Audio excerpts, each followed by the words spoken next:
Hello guys, welcome to my channel. आज जो हमारा टॉपिक है टीजीटी पीजीटी की तैयारी कैसे करें, तो चलिए शुरू करते हैं। शुरू करने से पहले एक मोटिवेशन कोड है।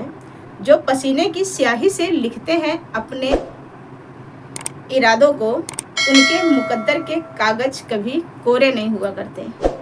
तो चलिए शुरू करते हैं। देखिए, टीजीटी पीजीटी की तैयारी करने के लिए सबसे पहले इसमें फॉर्म कौन भर सकता है, हमें ये जानकारी होनी चाहिए। देखिए, टीजीटी की तैयारी करने वाला वही प्रतियोगी केवल फॉर्म भर सकता है जिसके पास बीएड हो।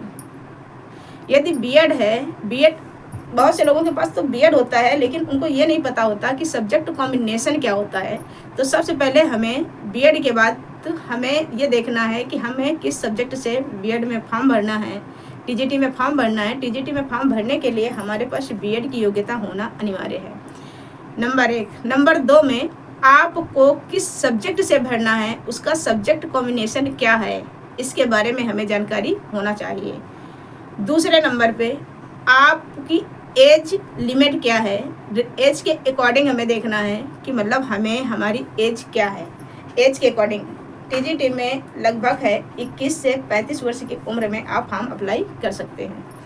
उसके बाद यदि आप टीजीटी में फॉर्म अप्लाई कर रहे हैं, आपने फॉर्म अप्लाई कर दिया, अब उसके बाद तो हमारी नेक्स्ट सीढ़ी क्या होती है कि हम तैयारी कैसे करें, सेल्फ स्टडी करें या कोचिंग करें।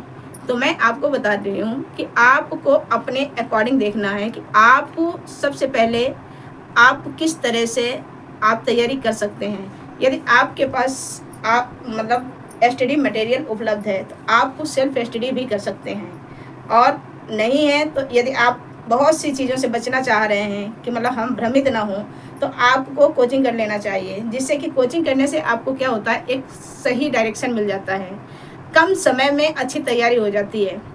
यदि ऐसा नहीं है कि सभी लोग कोचिंग वाले ही सिलेक्शन लेते हैं, सेल्फ स्टडी वाले नहीं लेते, ऐसा भी नहीं है। सभी सेल्फ स्टडी से भी लोगों को सिलेक्शन हुआ है और कोचिंग से भी लोगों के सिलेक्शन हुआ है।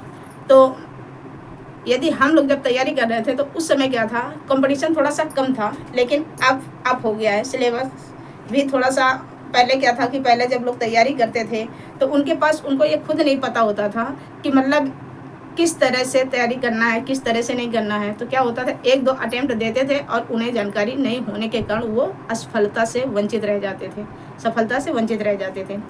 है तो आपको मैं बता रही हूँ कि यदि आप सेल्फ स्टडी कर रहे हैं तो सबसे पहले आप एथेंटिक बुक पढ़िए।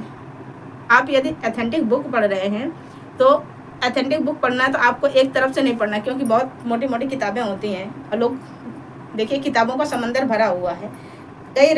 कई ऐसे राइटर हैं, मतलब किसी सब्जेक्ट से यदि आप तैयारी कर रहे हैं तो क्या होता है कि हमें ये नहीं पता होता है कि हम किस राइटर की बुक लें, किस राइटर की बुक ना लें।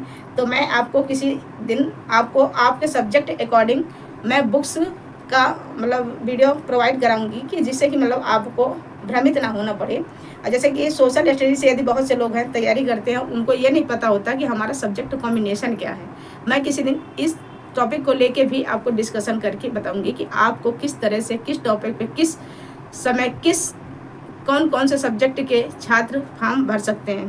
क्योंकि बहुत से लोग हैं कि बीएड कर लेते हैं लेकिन उनको खुद नहीं पता है कि हमारा सब्जेक्ट कॉम्बिनेशन है कि नहीं है, और वैकेंसी आती है उस समय लोग कहते हैं हम फॉर्म भरें कि ना भरें, क्योंकि भ्रमित रहते हैं। उनको पता ही नहीं रहता है कि हम सब्जेक्ट कॉम्बिनेशन हो रहा है कि नहीं हो रहा है।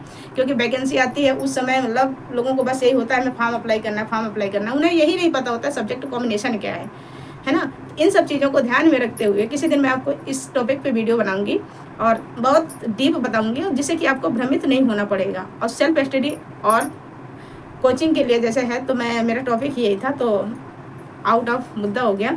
तो देखिए, मतलब सेल्फ स्टडी में क्या होता है कि हमें कम नॉलेज होता है, तो कभी कभी ऐसा होता है कि हम भ्रमित हो जाते हैं, है ना। तो सेल्फ स्टडी कर रहे हैं तो आपको सबसे पहले आपके पास एक सिलेबस होना चाहिए। आप सिलेबस देखिए, सिलेबस के अकॉर्डिंग एथेंटिक बुक लीजिए, उसमें टिक करिए कि आपको मतलब कौन सा टॉपिक है आपके सिलेबस में। जैसे आप हिस्ट्री में ले लीजिए, मुगल काल आ जाए, वो सैंडो सभ्यता आ जाए, तो बहुत सी चीज़ें हैं कि हम भटक जाते हैं कि हमारा कहाँ से टॉपिक है, कहाँ से नहीं है। जैसे पॉलिटी है, हिस्ट्री, मतलब देखिए सब्जेक्ट कॉम्बिनेशन में क्या होता है, हिस्ट्री, पॉलिटी, ज्योग्राफी और इकोनॉमिक, ये 4 सब्जेक्ट में आपके पास ग्रेजुएशन में 2 सब्जेक्ट होना अनिवार्य होता है। यदि आपके पास 2 सब्जेक्ट है तो आप अप्लाई कर सकते हैं। अब ये नहीं होता कि आपको हिस्ट्री आपने नहीं पढ़ा, आपके पास ज्योग्राफी थी और पॉलिटी थी, तो आपको ज़रूरी नहीं है कि आप यही लीजिए।